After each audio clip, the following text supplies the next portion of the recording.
Di stok kita membahas 5 saham yang paling top ya, antara 11 sampai 11 Juli kemarin ya. Kita mau lihat bagaimana, apakah kita perlu melakukan action, artinya kita beli, atau yang sudah punya kita jual, atau kita wait and see. Nah, Oke, kita akan membahas hanya trading volume, karena kalau dari lihat supply and demand, kalau volumenya tinggi, dia akan punya potensi naik. Tapi kita nggak bahas dari segi technical analysis atau dari segi pertumbuhan volume atau the top volume, bukan. Kita menggunakan metode analisa fundamental. Analisa fundamental yang kita gunakan adalah untuk memperoleh nilai wajarnya. Jadi regardless volume itu naik turun, tetapi hanya kita mengambil contoh di dalam kesempatan ini ada 5 saham. Nah, kita akan membahas menggunakan rumusnya Benjamin Graham di dalam buku Security Analysis dan Intelligent Investor, yang merupakan buku pegangannya Warren Buffett, dan itu sudah Anda bisa peroleh aplikasi di Google Play Store, namanya Easy Stock. Oke, caranya adalah Anda ketik Easy Stock di Google Play Store, terus Anda bisa review isinya, Anda bisa download, dan Anda open. Nah, kita buka yang bendera Indonesia, ada 788 saham. Nah, kita lihat dari mana, Bumi ya, yang volume terbesar kalau nggak salah. Bumi Resources.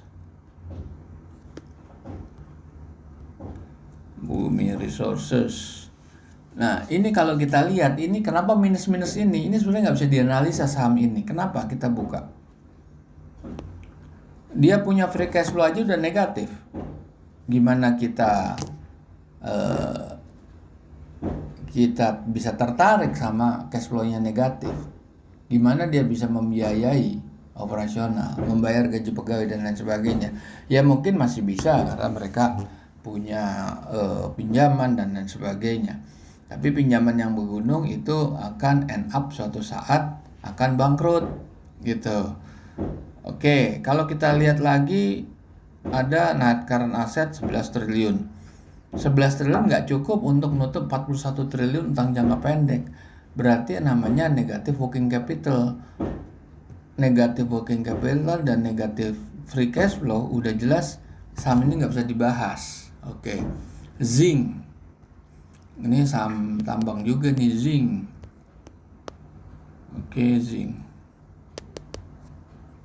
Kapuas Prima Coal. Nah, ini nggak ada upside-nya nih. Dia downside-nya bisa 19% sampai tak terhingga. Kenapa? Laporan keuangan udah betul. Kita lihat net current asset 690 miliar. Bisa nutup short-term debt, tapi tidak bisa nutup yang 1 triliun utang jangka panjang. Free cash flow 43 miliar nggak mungkin cukup. Nah, kita lihat rasio keuangannya.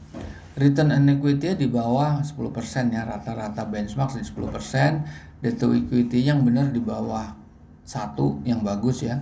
Ini 1,3. Profit margin juga sedikit di bawah normal atau di bawah benchmark. Oke, jadi ini perusahaan coal ya. Anda pikir wah itu 4,5% kurang. Ya, Anda masuk ke fase member, yaitu forecast simulator. Salah satu fiturnya best stock selection dan menghitung nilai wajar perusahaan yang akan IPO. Anda ke forecast simulator, Anda minta pertumbuhannya 6%. Berapa? Tetap aja dia tetap negatif, dan itu tetap juga 68. Nah, Anda naikkan juga tetap aja. Nah, sekarang kita cari saham lain, BP. BP juga negatif nih, nggak bisa dianalisa BP. Kita lihat di sini. Free cash flow positif, net current asset 3 triliun, tapi utang jangka pendeknya udah 6,2 triliun. Udah dia pasti negatifnya 3 triliun, ditambah 1,7, berarti 4,7 triliun defisit. Nah, ini berat sekali nih BP. Oke, kita lihat saham lain. Friend.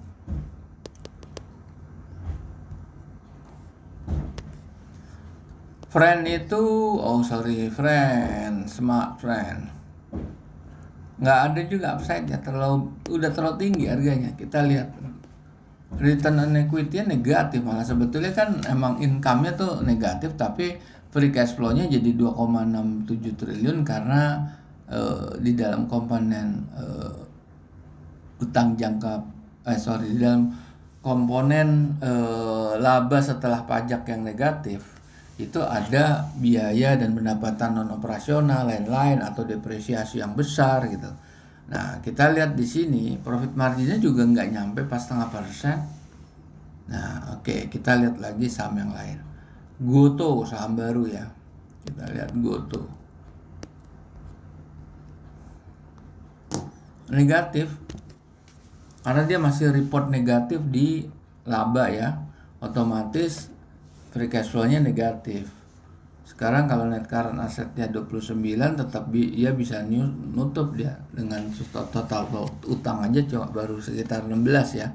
Sedangkan net current asset-nya 29. Ya, itu. Jadi para pemirsa, saya pikir apa yang terjadi di market, kalau Anda betul-betul ingin mempraktekkan fundamental, terutama seperti yang di buku ini, Anda harus banyak belajar.